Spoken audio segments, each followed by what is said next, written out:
On August the 6th, information began to appear in the media that the border of the Kursk region had been broken through, and the first days of the operation Kyiv remained silent. Almost a week later, the Ukrainian top military and political leadership announced that dozens of settlements in the Kursk region were under the control of the Ukrainian armed forces. The Moscow Times citing Forbes writes that the Ukrainian military did not encounter resistance at the first lines of the border. Most Russian soldiers who did not expect an offensive surrendered.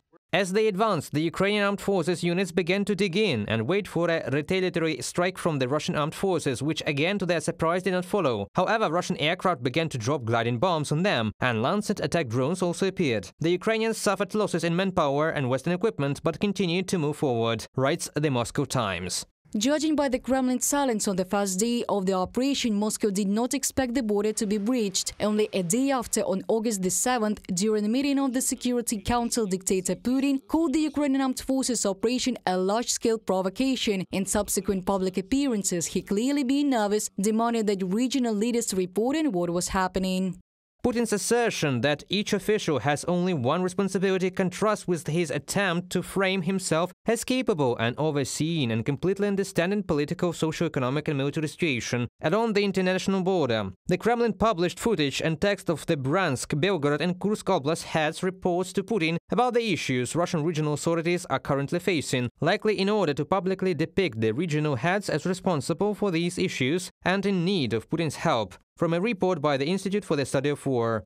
In 2.5 years of warfare, it was an unprecedented Ukrainian incursion into Russia. Putin told the Kremlin meeting that it was another major provocation by Kyiv. The region's acting governor declared a state of emergency, describing the situation as very difficult. Above all, it was humiliating for a Russian state that prides itself on protecting the motherland, CNN writes. Analysts at the Institute for the Study of War are confident that the Kursk campaign of the Ukrainian armed forces could change the course of the war. The breakthrough clearly demonstrated the chaos in Russia's military-political leadership and the Kremlin's inability to protect the borders of its own state. Even pro-war bloggers worked out of sync with the Kremlin, according to whose report the Ukrainian armed forces should have been thrown back into Ukrainian territory several times already.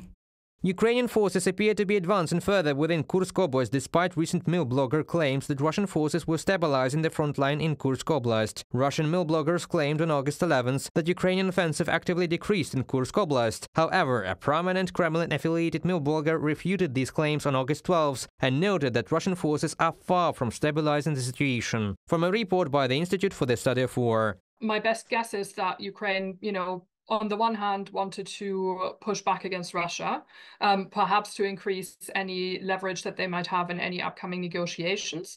It also seems to have been an attempt to draw Russian military attention away from where they were pushing ahead.